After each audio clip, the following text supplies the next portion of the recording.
Today's lecture, inshallah, is the title, as you can see, Advise Me, the Art of Giving Advice. I'm happy that Brother Azim did not ask me, did you make a mistake here? No, actually, I did this intentionally. Advise with the S means it's a fi'l, it's a verb. So you do not say, give me advice with the S. You say, give me advice with the C. That's a noun. When we talk about the idea of advisement or advisory role, that is with an S. Now, as you know, in British English, they use the Z sound slightly when they have SE. In American English, we still stick with the regular S sound.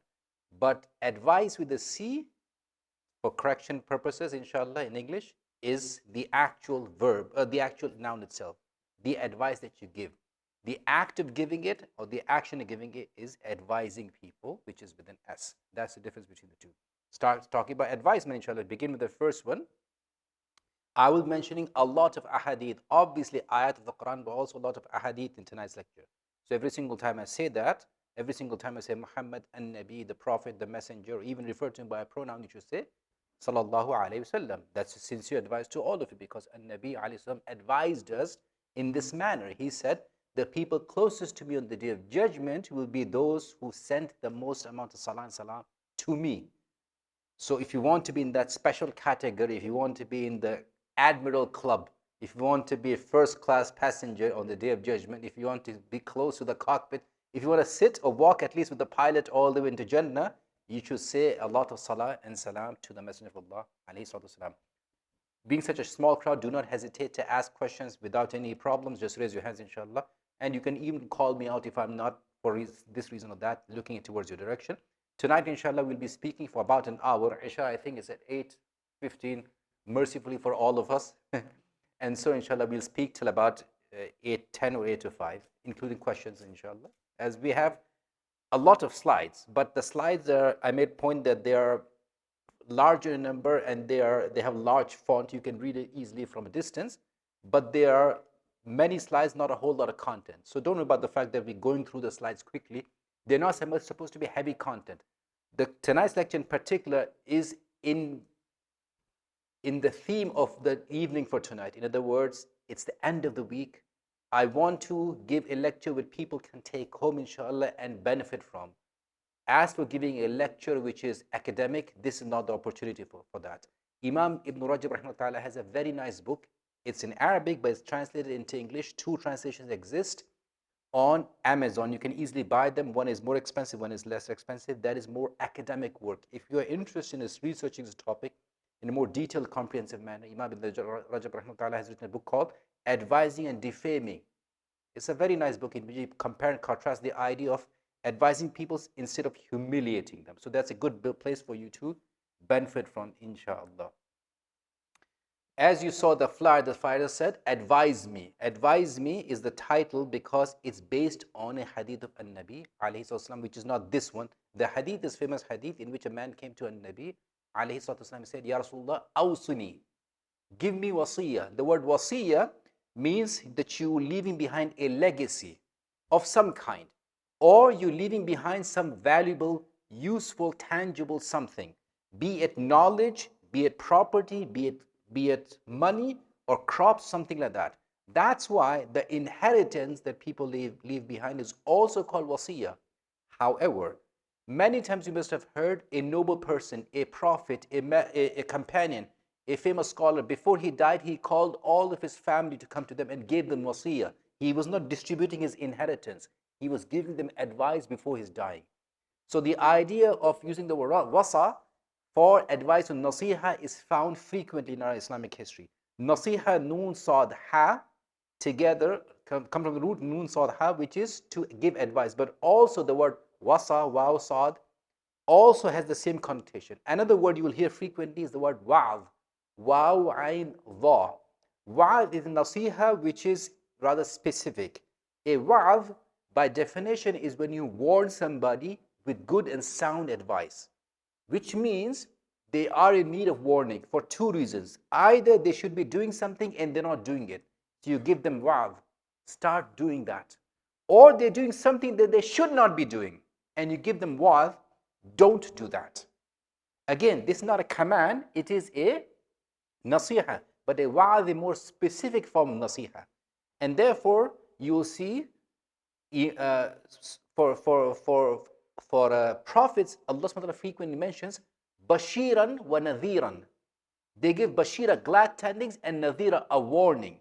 They do not necessarily warn all the time that punishment is upon you. No, sometimes they tell people what you're doing is wrong. Stop doing that. That's a wa'adh. And therefore, in Islamic sciences, many times we actually have a word similar to this. It's called at-targhib wa-targhib. At-targhib wa-targhib. At-targhib is to encourage people to do good deeds. Raghaba and rahaba, also mentioned in the Quran. Rahaba is to advise people not to do bad things. All of these things, you can see there's so many words that have the same overlapping connotation, which is advisement. To give people good advice, to warn them and to give them an idea what they're doing is not of benefit to them, or what they should be doing which is of benefit to them. However, the well-known hadith that mentions the word nasiha is rather interesting. The famous hadith is ad-dinun nasiha. Arabic-wise, it's the mubtada khabar statement, but for basic Arabic grammatical linguistics, the word an-nasiha, even though it's supposed to be nakira, is ma'rifa, because it's special here, and therefore this is a unique construct. In its by itself a complete sentence. Ad-din an-nasiha. The religion is sincere advice. That's how they translate it. Okay, we'll take that on face value. In fact, the word nasiha to mean sincerity is also mentioned in the Quran. Allah subhanahu wa ta'ala says in the Quran, وَتُوبُوا إِلَى اللَّهِ تَوْبَةً نَصِيحًا, and make tawbah to Allah subhanahu wa ta'ala with a sincere nasiha, with a sincere tawbah, sorry. The word nasuha, tawbatan nasuha, is the word nasaha is mentioned here again.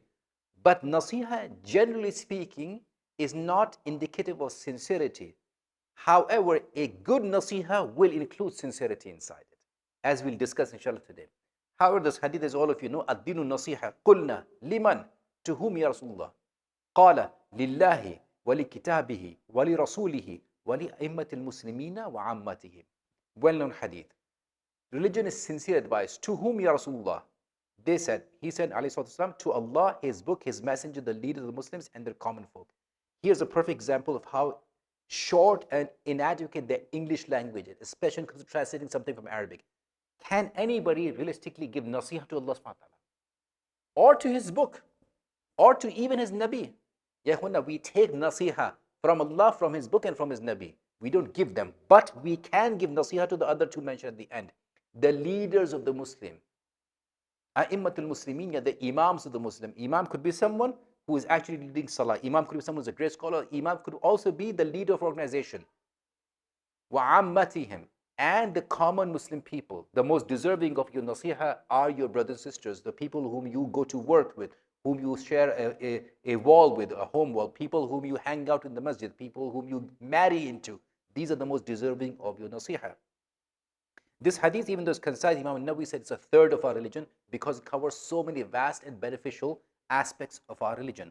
Hadith, I said before, is something of great value to us because of good point it mentions. It gives us an idea how many wide groups of people or entities are deserving of your sincere advice.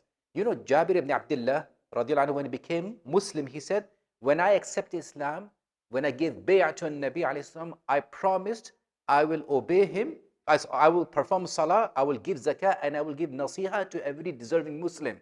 This was part and parcel of him entering Islam. A promise that he will perform salah and zakah, and that he also will give nasiha to every deserving Muslim. From this hadith, we learn that nasiha is so high in stature in a religion. Giving advice to people, or the idea of advisement, is so noble. It is compared to salah and giving salah, performing salah and giving zakah. It was part of Jabir ibn Abdullah's bay'ah. Isn't that amazing? The word nasiha comes from nasahul asl. Example, nasahul asl means purifying honey from its wax. Thus, giving advice to purify one's intention for the benefit of the advised without residue of pride or judgment. It's very important that we get to that point. Imam al-Khattabi said, "An-nasihatu kalimatun jami'atun ta'ani iradat al-khayr lil-mansuh lah." Nasiha is a comprehensive term meaning one's sincere desire for the good of the one being advised. So, very important point to give nasiha, or to very important lesson to give nasiha, very important tip is this. If what you're about to tell the person is not a benefit to them, don't give them nasiha. That's a simple point. So you may say, maybe he's not benefiting from it today, maybe he can benefit another time. Yes, reserve your nasiha for that time. You don't give nasiha to somebody about something that they cannot benefit from. Obviously, it's safe to assume they don't advise somebody that will harm them. But even if it does not benefit them, there's no point in telling them. Why? And Nabi alayhi salam said, "Man kana yu'minu billahi wal yawmil akhir, falyaqul khayran aw liyasmut." Whomso believes in Allah and the last day, let him either speak good, al-khayr, aw liyasmut. A different version says, aw liyaskut. Either let him speak good or remain silent. Yani, if you don't have anything meaningful to contribute in somebody's life, better to remain silent. I'll give an example of a nasiha that has no value. It's not harmful, but of no value. You tell an 8-year-old, when your daughter gets married, make sure she marries a rich man.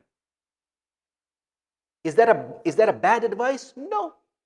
By itself, it's not a bad advice. It's not valuable to an 8-year-old boy, is it? He is too far removed from this advice to benefit from it. Again, that's not nasiha. That's nonsensical speech.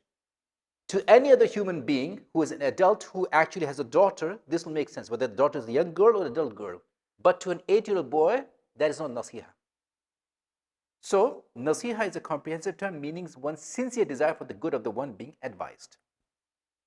The ethic of advisement, how do you advise people? There has to be pure intention on your part. Famous hadith, the most important hadith in our religion by far. إِنَّمَا الْأَعْمَالُ بِالنِّيَّاتِ. Actions are judged by the intentions behind them. Even the hadith talks about good intention.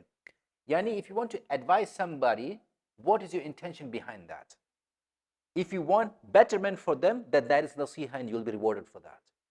If you want them to change a course for their betterment, that is advisement. Inshallah, you'll receive reward for that. But if you want them to get out of your way, that's not nasiha. That's a conniving speech, isn't it? I'll give you a perfect example. In the marketplace, one seller, one booth holder tells another booth holder, you know, I learned that our common distributor, he's about to leave the area, but somebody else is coming, and I heard that person delivers goods cheaper that we sell. Let's go talk to him. You don't want this guy competing with you. He said, no. Let's try to convince our old guy to stay. That's the nasiha you gave this guy, and meantime you make a back-end deal with the new guy, the new distributor. Is that nasiha? No, it's not. Because there was no sincerity, and the intention was corrupted from the very beginning. You wanted to outsell your competitor. That's the reason you gave him that advice. Is that sincere nasiha? Far from it. It may even be evil speech, but definitely is not nasiha.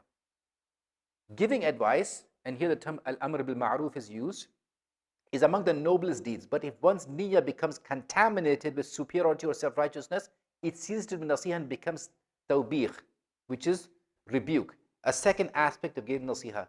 Certain times when people start giving nasiha, they're being genuine. But because of certain back and forth in the conversation, the niyyah gets corrupted. And now it becomes a matter of what? Tawbih, or one-upmanship. I am better than you. Listen to what I'm saying. Why are you resisting? Why are you arguing with me? What I'm trying to say is for betterment of you. If you don't want to take it, khalas, go away. Now it's not nasiha anymore. It's become rebuke. You're trying to now show that what I'm saying is better for you. If you don't take it, you are doing something wrong. When you give nasiha, brothers and sisters, take it in your heart that maybe the person will not accept it from you. And if you enter a nasiha giving session with that intention, inshallah, you leave with hearts that are connected, not hearts that are detached from each other. The same goes from a person who receives nasiha. If someone gives a nasiha, even if you do not think it's worth, even if you don't think you should apply what they're saying, at least honor them by listening attentively what they're telling you. It is of benefit to them, it is of benefit to you. Guess what? Maybe today you cannot utilize the nasiha for this reason or that. Maybe in the future you can. And not only that, even if you cannot apply it ever in your life, perhaps you can give that same nasiha to somebody else. We have an entire section on the idea of receiving nasiha. Imam Ibn Qayyim writes, whoever advises his brother privately, he has truly advised him. But whoever advises him in public, he has shamed him. A very important point. Do not give nasiha to people in company. No matter what. Do not give nasiha to people in public, especially if they're around people who admire them or love them. Because the person receiving nasiha for sure is the one who is in need of something. Remember the hadith of Nabi alayhi salam? Al-yadul ulya min khayrin biyadil sufla. The hand that is higher is superior to the hand which is lower. Aw kama qala alayhi salam. The same goes for nasiha. That hadith talking about giving sadaqah. The one giving sadaqah is obviously more beloved to Allah subhanahu wa ta'ala than the one receiving it. But the same goes for nasiha. The one giving nasiha may be at that moment more beloved to Allah subhanahu wa ta'ala. And so if you give nasiha to somebody who's a leader, for example, or someone who is the head of the family, or someone who's a teacher, you give nasiha to him in front of his students, and it's nonsensical nasiha, not only would it be rejected, it is of no benefit, no value to him. And you're putting him in a position of lowerness. You have lowered his status by giving him nasiha and placing yourself in the position of the nasih, not the mansur, the one giving nasiha, not the one taking it. Tip number 1, examine your intentions. Before speaking, ask yourself, do I want him to be better or do I want to be right? Imam Shafi has a beautiful statement in this regard. Allah rahamhu. He said, I never debated a person except that I wished Allah will bring the truth upon his tongue. It's such a noble statement that this shows how pure his heart is. Yet he always wants to learn from other people, even when he gets into a debate. Yes, my brother. Imam Shafi'i said that. It's a well-known statement about him. He has such fantastic statements. One of them is this: I never debated a person except that I wished Allah would bring the truth upon his tongue. Guess what? 99, no, she's not saying. Most of his life, Imam Shafi'i debated, the truth was on his tongue, not the other person. But that's his purity of heart and intention. Because he wants what? Sincere advice from people. This is something I saw the best of our teachers do as well. They will ask the students, some of them will ask me, give me nasiha. And when they ask, I become tongue-tied. What can I possibly tell my teacher? I seek his nasiha night and day. You hold your teacher in great awe. The sign of a man whose heart is pure is that he will seek nasiha from those who are above him, those who are in the same level as him, and those who are beneath him. Because that person is always vigilant about his heart, always careful that his ego does not become higher than his own height, always wants to improve as a Muslim or a Muslimah, always wants to be on the path of reaching Allah subhanahu wa ta'ala. Such a person will seek nasiha from everybody, as long as they're qualified to give him nasiha. Number 2, when advice is most effective, advice must come when the heart is receptive, not merely when the advisor feels inspired.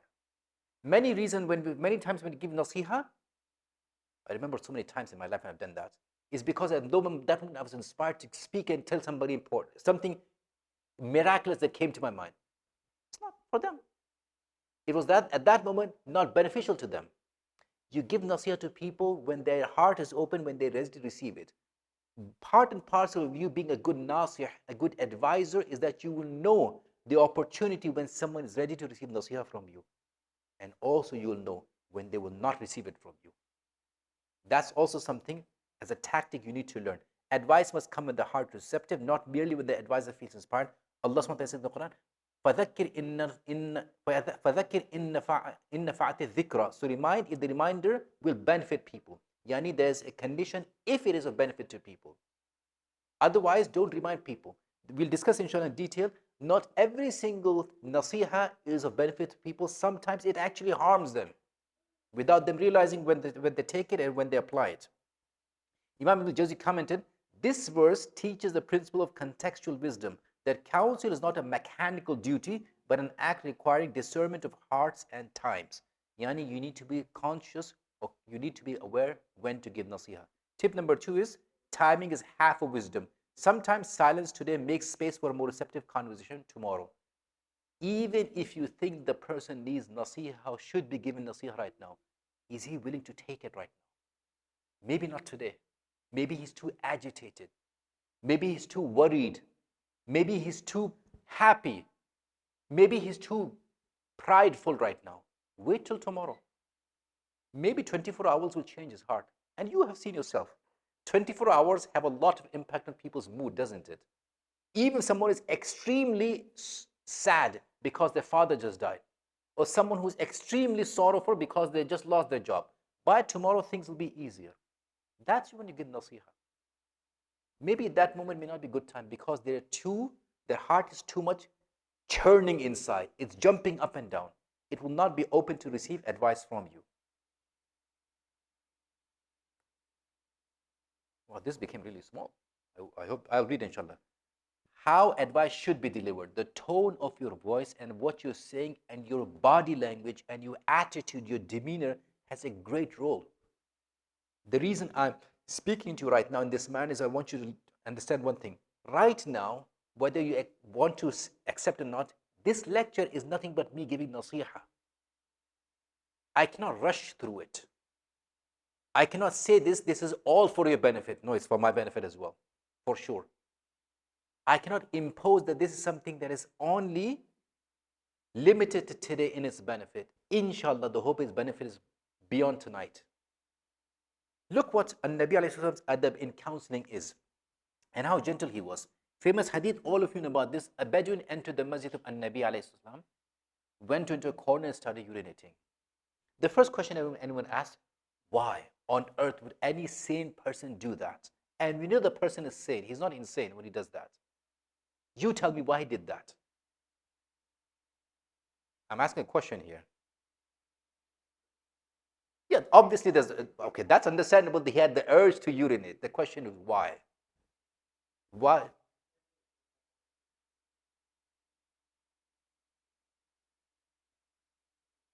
Ahsantum, very good. Bedouins do not have the same, very good. They don't have the same etiquettes as city dwellers do. Actually, what our teacher explained here very nice, he said, understand this, for the Bedouin, the entire world is a bathroom. That's the best way to understand it because it shows mentality. They're not evil, they're not poor, ill-mannered, or just angry, or just ridiculous. No, no. For them, when they have to use the bathroom, they come out of their tent and use the bathroom. You know, when I don't even should say use the bathroom. They release themselves, relieve themselves. The person, he did the same thing. He came from some distance. It's time for me to go. Turned towards the corner, did that. The Sahaba rushed towards him, yelling at him, stop doing that. And the Nabi said, stop, stop, stop. Let the man finish. If they would have jumped him, he would have made more najasa.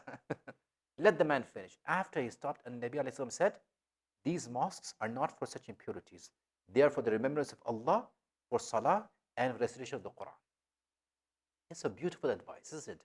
Gentle but clear and clean. And what the man takes with home is what? Here is a leader who is worth following. Because all of his followers were about to attack me. And he could have commanded them to attack me, he stopped them. So henceforth, he will listen to advice from An-Nabi alayhi salam, and he would not be resistive to it. Another version of this hadith says the man asked An-Nabi alayhi salam certain questions about the religion. And then An-Nabi gave the answer. He said, may Allah have mercy upon me and upon Muhammad and nobody else. Because he was upset with the Sahaba radiallahu anhum. Tip number 3. Lower the volume, raise the value. Advising harshly hardens the hearts. Advising softly opens them. One more time. You're trying for your words to take effect. You don't want to just burden people and leave. I did my part. On the day of judgment, I'm clear. That's not how nasiha works. If you were a hakim, then understand that.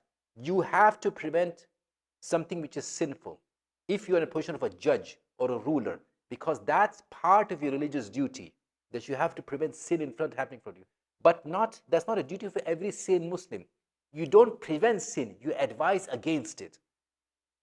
But for most sins, if you cannot stop with your hand, and adults, when they advise you, they really cannot, you should not cause problems for them. I'll give an example.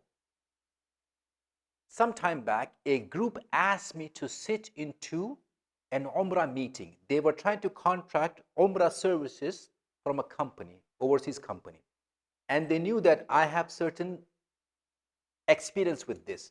They said, why don't you sit in the meeting? It was a Zoom meeting. And see what the person says and give us advice. Do you think we should go with this company or not for the contract? I said, sure. The people, they brought someone who is completely detached from the Umrah process. Muslim, obviously, but does not understand anything about the Umrah. And he was bragging that he's an actor as well. That was something he was very proud of, and the fact that he's a good businessman. I don't know why. It's for him it was a important point that he's an actor. Anyway, as the meeting is going on, I can tell that he does not have his ducks in a row. He does not understand what we want, and especially he does not even understand the Umrah process locally with the Saudi government. Clearly, he's not qualified. While the meeting is going on, he lights up a cigarette on Zoom in front of everybody without hiding it openly. Okay, the meeting is about to end. I did not say anything. The group leader then asked me, the one who asked me to join the meeting, Salman, can you contribute here at the end? I said, do we have time here? I said, yeah. He said, yes. Okay. I wrote down a list of things. I said, X, Y, Z. This is something you need to worry about. This is something you need to worry about. You don't have a business plan here. You don't have no plan of action here. People were worried X, Y, Z. There's no difference between Makkah and Medina in this matter. The hotels are wrong, this and this. At the end, I said, listen, in a meeting where people that you're talking to for business deal are Muslim and Muslim organizations, don't light up a cigarette. It will not be seen well with people. I hope you understand that. So he said, okay, I'll answer all these questions later. As for your personal attack upon me, I'm going to answer this right now. And he starts, from the way you're sitting, I don't think you have attended business meetings before. I don't think you understand how the etiquettes are. I'm in my office right now. I can do whatever I want. You're in your office, you can do whatever you want. Anyway, he got very angry, and then mercifully, Zoom has a 40-minute limit, the meeting cut off. But what I'm trying to tell you is this. I did my best. I gave him the thing that he was doing clearly haram at the end. But I gave him a business plan of action that I was hoping he'll focus on. Clearly, he did not focus on that. And I realized, despite the fact that I was hoping to reach his heart, I did not reach his heart at that moment. Speaking of reaching into people's hearts, if there's one man who can reach into people's hearts, is the Prophet Nuh alayhi salam. And yet Allah subhanahu wa ta'ala tested him with a group of people who had hearts harder than stone. He gave them nasiha, da'wah, and invited them to Allah subhanahu wa ta'ala for 950 years. Just think about this. I want you to think about this, how quickly we give up and how much the Anbiya never give up. Imagine you have a neighbor who waters his rose bushes with acid. Not water, acid, every single day. You advise your brother, listen, acid kills plants, does not rejuvenate them. I don't care what you're saying. The next day, you see him watering his rose bushes with acid. Third day, fourth day, fifth day. You keep advising, what you're doing is harming your bushes and it's not giving you any benefit. He keeps doing the same thing. How long would you continue on this path of advisement? Do you understand? Nuh alayhi salam used to advise his neighbors every single day. Decades and centuries. Decades and centuries. Only one thing in his heart. He wants them to be upon Islam. That's the only thing he cares about. He does not get anything from the advisement. Nothing. That's why da'wah, my dear brothers and sisters, is so hard. The amount of patience you have, it's not for everybody. The way people do da'wah on YouTube and on TikTok, that's the biggest problem I had. They are not groomed in giving da'wah. Yes, I understand they're young. Not every young person is bad at giving da'wah. Some are actually very good. They can reach into the hearts of their fellow youngsters. But they have not suffered the problems of being a da'i. One of that is to remain patient and say the same thing while hearing no, no, no, no, no all the time. That is sincere nasiha. That is you wanting good for people. Like this man. قال ربي إني دعوت قومي ليلا ونهارا فلم يردهم دعائي إلا فرارا. He complains to Allah subhanahu wa ta'ala. Do you know how long it takes for Nabi to complain to Allah? Centuries it takes. He says, Ya Rab, I have called my people night and day, but my calling only increased them in flight. Or in fighting rather, not flight. Not fight, flight. Yani, when they see him, they turn away. This man. Again, he's going to talk about his Rabb and the one man, one person to be, and the one God to be followed. All he wants is benefit from them. We know this from the hadith, from the seerah of Nabi alayhi salam, isn't that? He would go to the marketplaces of Quraysh, inviting again and again. At Hajj season, he will go, every Hajj season, he will go invite the tribes coming to make Hajj. And Abu Jahl, rather Abu Lahab, sorry, would appoint another person behind him. Every single time when Nabi Sallallahu would say something, this man would say, this ghulam, and Nabi Sallallahu was already 50 at that time. He says, this ghulam, this young man, we grew up, he's a nobody. Don't listen to what he's saying. You have to be exceedingly patient for people to listen to your advice. Nuh alayhi salam exemplified consistency without coercion, speaking, warning, weeping, yet leaving guidance to Allah. At the end of the day, tawfiq is from Allah subhanahu wa ta'ala. Hidayah is from Allah subhanahu wa ta'ala. But the effort is from you. Not just for calling people to Islam, even telling your own son, do not wipe your nose on the table. In other words, you don't wipe your nose and then put on the table. That's something that takes time. That's something you should not lose patience with. That's something you need to teach and continue teaching your children because it's good manners. You have to be patient with it. Ibn Atiyah said the Prophet Nuh alayhi salam combined persistence with humility. He never sought victory over his people's egos, only over their heedlessness. Musa alayhi salam counsels with respect. When Allah sent Musa and Harun to confront Pharaoh, he said, فَقُولَا لَهُ قَوْلًا لَيِّنًا لَعَلَّهُ يَتَذَكَّرُ أَوْ يَخْشَى. Speak to him with gentleness and with gentle speech that perhaps he may take heed for fearing Allah or fear Allah subhanahu wa ta'ala. Didn't Allah subhanahu wa ta'ala know that the most evil person from Bani Adam is Pharaoh? Yani obviously Allah knew that Pharaoh would not accept what Musa and Harun have to say. And yet Allah commanded Musa and Harun, when you go to give nasihah, be gentle. Don't try to one-upmanship. They know that they are Anbiya of Allah.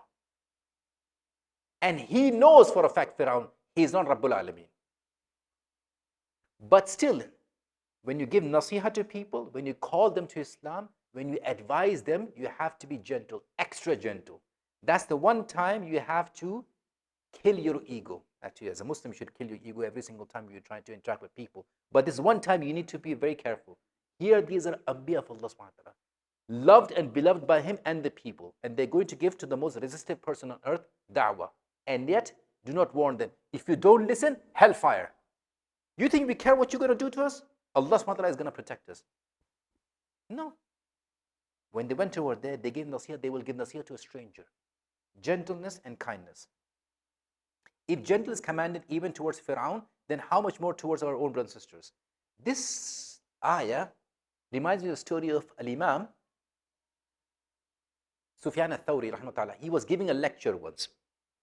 A man came in and started yelling at him very harshly and accusing him of this and this. He said, calm down.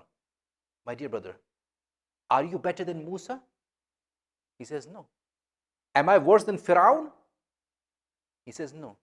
He said, Allah subhanahu wa ta'ala said in the Quran, فَقُولَ لَهُ قَوْلٌ لَيِّنًا لَعَلَّهُ أَوْ يَتَذَكَّرْ أَوْ يَخْشَى. It's a powerful wisdom advice, wise advice, isn't it? From Sufyan al-Thawri to the person accusing him. Even when he could have lost his temper and command his students, kick this man out, he still gave the man good nasihah and good nasihah to his students. Even the most wretched human being was advised from the best of human beings in a gentle manner. You don't need to lose your temper when you come to give me advice, or perhaps you have a bone to pick with me, or a beef with me. You can still be gentle. Tip number 4: gentle speech disarms pride, whereas aggression provokes defense. People give defensive very quickly if your tone is not right when giving nasihah. So be careful how you present yourself. Soft and gentle, well-wisher. That's how you should approach people if you really want well for them. Ibrahim alayhi salam advised him with reason and tenderness. To his father, his idol-worshipping father, he said, Ya abati, la ta'budu shaitan. Ya abati, inni akhafu an yamassaka adhab. Ya abati. Doesn't say, oh Azar, I am Nabi of Allah, you are under me. And truly Azar, in that situation, is under Ibrahim. Because Azar has to follow Ibrahim. It's a different matter. Azar did not follow Ibrahim. Azar is Ibrahim alayhi salam's father. But he keeps saying, oh my dear father, respectfully, never losing the etiquettes as well as the fact that Azar is still his father. How many youngsters, brothers and sisters, when they give advice to their parents, they lose the ethics of talking to their parents. Allah said in the Quran, Do not even say oof to your parents. Imagine you using harsh words to quote unquote advise your parents. Happens a lot with Tullabul Ilm, doesn't it? When they first start learning the religion, they know everything, their parents know nothing. So now I'm going to give nasiha to my father and teach him about Islam and tell him what he's doing is bid'ah and tell my mother, here's the mistake she made in this salah and that salah and this salah and that salah. These are the people who wiped your bottom when you were 4 years of age or younger than that. You're going to give them nasiha? And this is the attitude you're going to have? Especially to my young brothers and sisters, when you give nasiha to your parents, the height of your respect should be at that time. If you truly wish and truly desire goodness for your parents. Understand this. You saying oof is a major sin. Imagine using harsh words. That's worse.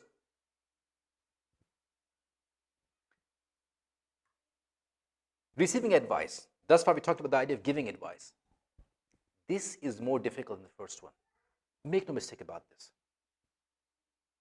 Because one more time, the person on the receiving end, quote unquote, for the sake of argument, is less than the one who is giving advice.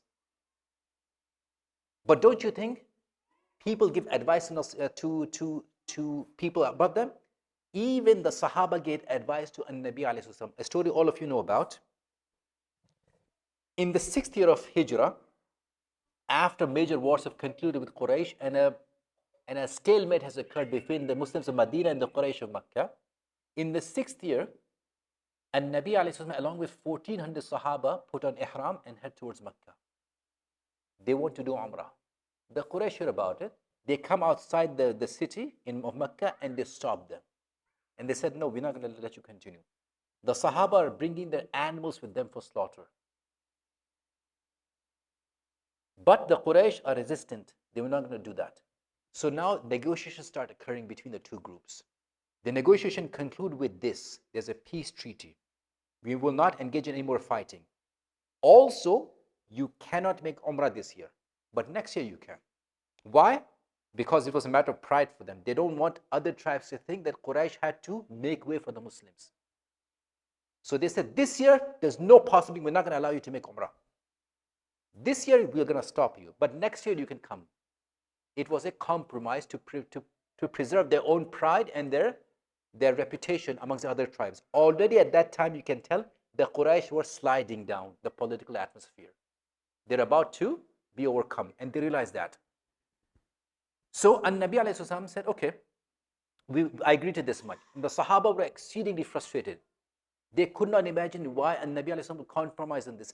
We are not here to attack them. We are wearing ihram. We don't have weapons with us. Why are they stopping us to visit the Kaaba and make Umrah and then go back? How long would that take? But they said no. So An-Nabi alayhi wasallam said, listen, all of you, it's okay. We have reached a compromise. We will stick by it. It's a benefit to us. We're going to come for Umrah next year.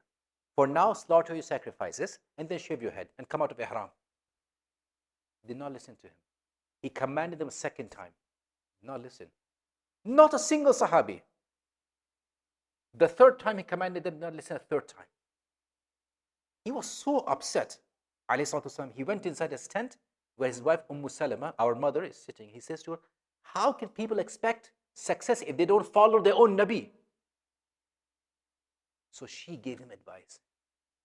She said, Ya Rasulullah, if you want them to follow them, just go outside, slaughter your animal and shave your head. And he took her good advice. He went outside, والسلام, in front of all the Sahaba without saying anything to anybody. He slaughtered his animal and shaved his head. All of them immediately started doing that. Here's an advice from a wife to her husband. Here's advice from a person from the Ummah of Muhammad to the Nabi. And the Nabi took it because it was good advice. I want you all to understand this. It is more difficult, I'll repeat this one more time, to receive advice or to take advice than to give it. Because at the end of the day, your reputation, your ego, the things that make you personality-wise, you yourself, sometimes, very likely, they are being pushed against when you have to receive advice. And the worst is to receive advice about something that you're not guilty of. Because someone thinks you need that advice. You don't need it. For example, someone comes to you and says, you know, my dear brother, I think it will be best for you if you pray 2 rakat sunnah before Fajr every single day. Because one day in the morning, one Fajr, he saw you miss it. You're someone who prays tahajjud every night. It's very difficult for you to remain quiet at that moment, isn't it? Please go ahead. You can see on your screens right now the ayah mentioned, فَفَهَمْنَاهَا سُلَيْمَانَ. So this incident is more detailed. We're not going to discuss the incident. It's found in the Quran. If you have the time, inshallah, go tonight, look at Surah Al-Anbiya and look at the incident in which Dawud alayhi salam, who's already a Nabi at that time, someone comes to him seeking judgment and he gives the judgment. And then Sulaiman alayhi salam advised him something. His son, who at that time is not a Nabi, but he advised his father to have a solution which is better. He mentions that, and Dawud alayhi salam accepts it and admits it, that what you're saying is superior to what I suggested. Tip number 5, humility attracts wisdom. Truth is not humiliated by being corrected, only the ego is. One thing I've learned, brothers and sisters, about giving advice is this. Generally speaking, you will see people whom Allah has blessed with a lot of knowledge, truly deep knowledge, not give a lot of nasiha. Especially nasiha when they're not prompted to do that. There are those who give nasiha impromptu, in other words, without asked to do so, and which is fine. In fact, we want imams, especially imams of the masjid, to give nasiha frequently. Because people, by the general nature, may be shy, or maybe inconsequential about the advice of the imam. But the imam in that position should give nasiha. However, the scholars with the deepest knowledge, you will find them not quick to give nasiha. You really have to push them and pull them, in a matter of speaking, for them to convince them to give you nasiha. And the reason for that is this. The more knowledge you have, the more wisdom you have. The more wisdom you have, the more you realize not everything is the way you think it is. Perhaps the advice that you're going to give to somebody may not be of benefit to them, or worse, may harm them. So as someone whom Allah has blessed with wisdom, you will be careful, extra careful before you tell somebody something. That's unfortunately not the case for people whom Allah has given less knowledge. They are very quick to give nasiha. Therefore, I find it very interesting. My senior most teachers, I have to pull their teeth, in a matter of speaking, to convince them to give me nasiha. As for those who are younger, a few years younger than I am, some older than I am, some who are even younger than I am, I don't even have to ask them. They just give me nasiha left and right. I appreciate the fact they give me nasiha. I do. But it also shows what? Lack of depth of knowledge. Because they think that anything that they say will be golden. It's not always golden. So taking nasiha one more time requires exceptional patience. Umar al-Khattab's golden words, Rahmallahu amran ahda ila uyubi. Ilayya uyubi. May Allah have mercy on one who gives me my faults. It's a very nice statement, isn't it? He's asking what? May Allah have mercy on the one who gives me nasiha, good, sincere advice. And one more time, the sign of a person whose heart is attached to Allah subhanahu wa ta'ala is he who seeks nasiha from people older than him, people equal to him in age, and people younger than him. Or better, people who are higher than him in society, people who are equal to him in society, people who are less than him in society. So if you're sincere about correcting yourself and you know somebody who's younger than you, or someone who's poorer than you, or someone who's your employee, or someone who's your child, or even your grandchild, but they have something which is valuable that they can offer in terms of advice, seek nasiha. Who says you have to seek nasiha from one person to find the solution to your problem? In our religion, we say before you do istikhara, you should do istishara. Istishara is to seek advice from multiple people. Shura is the root for that. To seek advice from multiple people upon what decision you should take or what option you should select in a situation where you're over there. Three men have asked for my daughter's hand. Whom should I give my daughter's hand to? Now you do istishara before you even pray salatul istikhara. Ask many people, what do you think about this man's character? Man A, man B, man C. Inquire about all of them before you decide. It is part and parcel of being a smart person that you seek counsel from multiple sources, not just one. Even if the one person is qualified enough to give you nasiha, perhaps a second guy can give you a different perspective on the same issue. I wish this was bigger, but I hope you guys can see this, inshallah. How to give advice. There are 5 tips, 5 descriptions, and then supporting principle. Number 1, begin with empathy. If you want to give nasiha to somebody, you should put yourself in their shoes. Description, ask, listen, and acknowledge their struggle before advising. A great etiquette that Shaykh Walid mentions of Al-Imam, Shaykh Ibn Baz, rahimahullah ta'ala. He used to say, Shaykh Ibn Baz was known for this. Not just the fact that he's a great mufti, he's an excellent nasih. He's excellent giving nasiha. And he would say, people will come while we're attending class and ask the Shaykh, yeah, Shaykh, I have a question. We'll pause and listen to the person speaking. The person will give a long, detailed scenario, then ask a one-line question. The Shaykh is listening patiently, and they'll give it the answer. The man goes away, a second guy comes. Asks the same exact question in such detail. Shaykh Ibn Baz will not even flinch. He would give him the same exact amount of time. Even though he knows the second guy is asking about the same exact thing as the first guy. But it is out of his manners. He treats each person as a unique opportunity. Each person is an independent seeker of advice. Many times you'll see some mashayikh, when they get too many questions, this question was asked previously, here's the answer. No, Shaykh Ibn Baz will listen with the same amount of patience and detail as the first guy, and then give the same answer. The students who were there listening, they know what the answer is, but it is out of his respect and good manners, and the fact that he wants to epitomize patience and good conduct in front of his students, that he would listen and only advise the same exact manner as before. The supporting principle, the Prophet ﷺ would often say, Ma bal aqwam, what is wrong with people? And then he would mention who do so and so and so. This is such a great way of answering or correcting a problem in your community. Instead of you asking every single person one at a time, giving nasiha, what you're doing is wrong, don't do it this way, do it the other way. What you're doing is wrong, do it this way, do it the other way. You can just, if you have the capacity, especially if an imam or a community leader, take the mimbar and give a general advice with a practical solution. General who it encloses or who it is for, but practical because it is specific for one problem. And this is something the imams frequently do.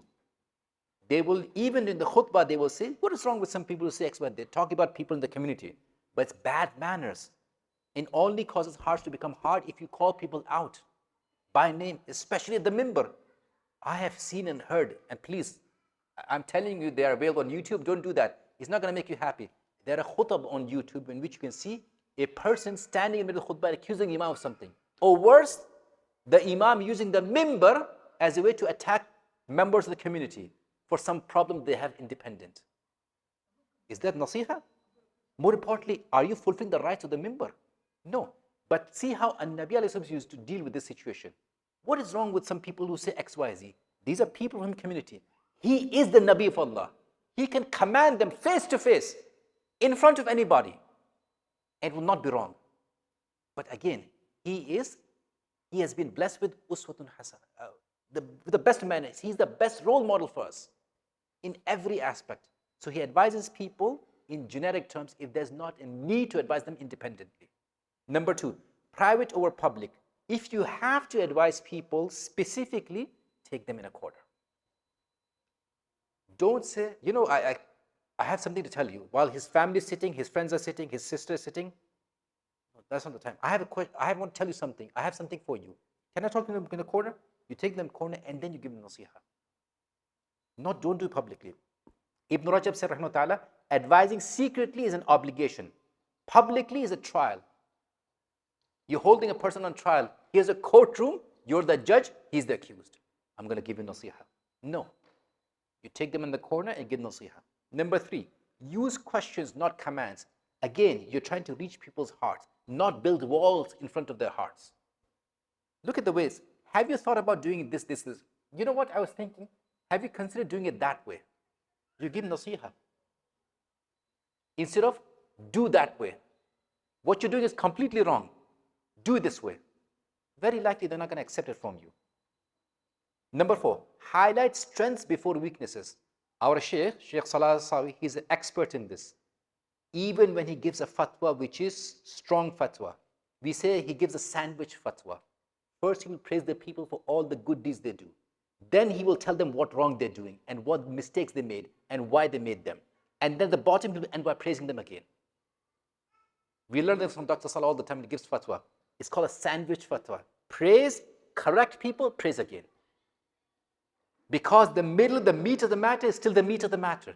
But the two breads, they cause the meat to become tasty. I hope the analogy is about as sandwichy as possible. It is a very wise way of giving fatwa. Many times fatwa are nothing but nasiha. Number 5, keep it short and targeted. Don't tell a story when you're giving nasiha. Very likely, you will veer off course and the person will lose interest. Get to the point quickly. Give nasiha, move on. Now, if you want to hang out and talk about other things, that's great. But when you give first nasiha to your brother or your friend or your sister or someone who's close to you, get to the point. When to give advice. Not just how, when to give advice. The moment when the person's heart is open. Famous hadith of Nabi alayhi salam, a woman was crying next to the grave of her recently deceased son. And Nabi alayhi salam came to her from the back. She said, be patient. What you're doing is not correct. She said, without even looking, you have no idea what I went through. So he went to Nabi alayhi salam. The Sahaba came, do you know who that was? That was Nabi alayhi salam. You just rebuked Nabi alayhi salam. She rushed up and she ran after him all the way to his house. And she saw him entering his house and she went on the door. She knocked, Ya Rasulullah, I made a mistake. Sorry, I did not realize it was you. So he said something profound. He said, indeed, patience is most befitting at the beginning of a calamity. It is easy for you to have patience afterwards. That's what even animals have. Once they get injured, after some time, even an animal gets resolute and patient with their injury. But it takes a big man or big woman. If something hurtful, something calamitous comes to their ears, instead of starting screeching and yelling, screaming and running around the house, they say, Inna lillahi wa inna ilayhi raji'un. Allahumma ajurni fi musibati wa akhluf li khayran minha. It takes a lot to be able to do that. When the person's heart is open, that's when you give them nasiha. That woman's heart was not open. That's why Nabi did not persist in giving nasiha. Number 2, when you've earned the trust, it is difficult for you to give nasiha to a stranger. Let me be blunt about that. How many times have you seen people do wrong things on the street? Do you go up to them and give nasiha? Do you even think they'll take nasiha at that time? No. There has to be a degree of camaraderie. Even if they're strangers, even if you don't know each other's names, at least they should have a tiny degree of trust towards you. You very likely, if you give nasiha to a complete stranger, they will not take it. Because the first response they'll have is, who are you? You have to be someone in their life for them to take your word. Number 3, when the harm of delay is greater than silence. In other words, you should rush to give nasiha if you see a problem about to happen. For example, you see a lady who's busy, or a gent for that matter, who's busy talking to somebody else, and their son is running around, daughter is running around the masjid, and they're coming very close to, I don't know, the showpiece over there, that they may run into it and harm themselves or drop the showpiece. At that moment, you say, maybe I'll talk to him tomorrow. No, stop right. Brother, listen.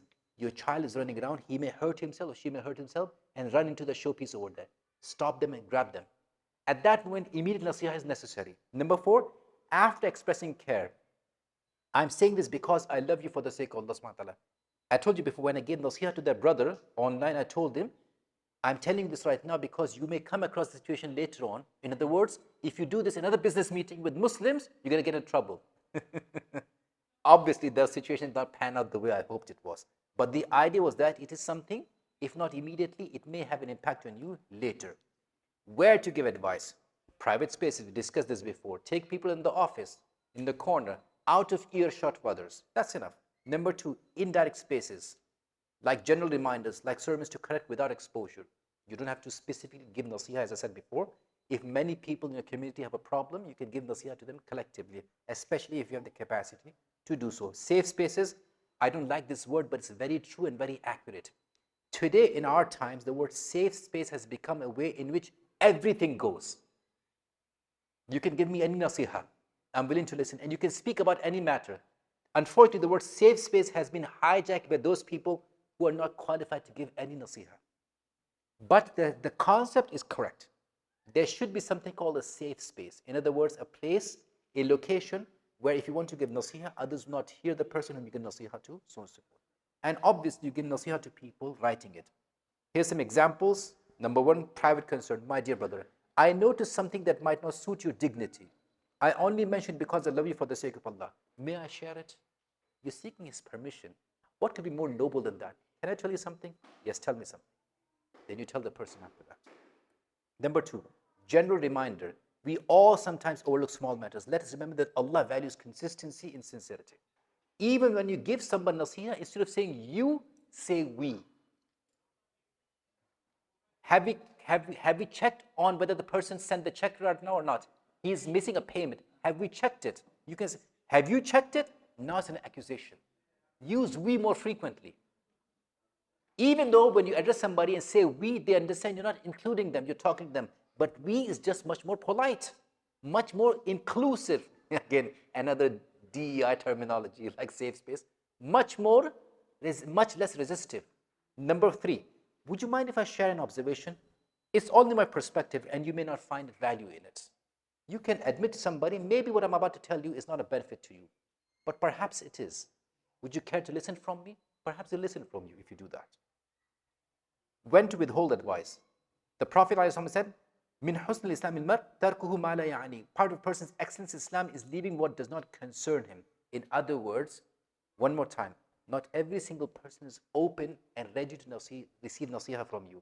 Sometimes you have to withhold. Sometimes you have to hold it back. If the matter is trivial or the person's heart is closed, silence may be the sincerest form of counsel. Imam Malik said, not every truth should be spoken, even if it is true. I'll give you a solution that I frequently implement. I want to correct somebody.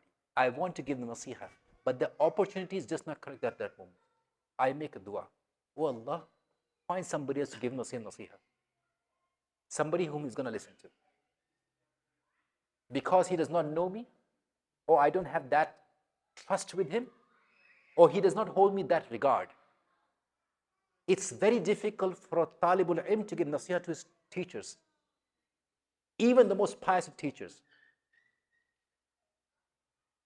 Because inadvertently what you're saying, in this matter, I understand this better than you.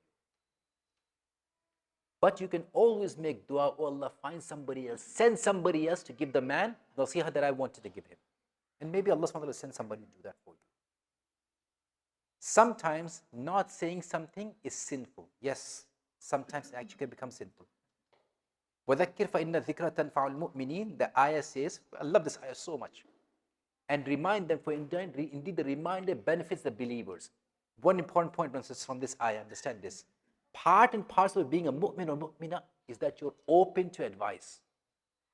Even if you notice what they're telling you is something you already practice. Jazakallah khair, what you're saying is correct. One more time, reminding somebody, you should try to get up for tahajjud every single night. It's good for you. The man has been praying tahajjud for 40 years. You don't know that. But it is out of his good manners that he'll say what you're saying is correct. And inshallah, I'll try to become more resolute in this practice. It takes an effort to do that. The opposite of that is true as well. Someone needs advice because they're sinning, openly sinning. And at least by advising them, no harm will come to you. You're bound by the law of Allah SWT to correct them. Do not be shy at that moment. Maybe he'll not think good of me. Allah SWT will think great of you. And perhaps that person will think good of you, because perhaps your words will cause them to realize a sin they were about to commit, and you prevented them. You literally pulled them out of a quagmire. Think like that. It takes a consistent amount of effort to push your heart to do good things. Part of doing good things is you tell me when I'm wrong. Just because I'm sitting here giving a lecture does not mean you cannot warn me. If not tonight, tomorrow. I do not assume that I'm above you. And also, I do not assume that you cannot teach me something.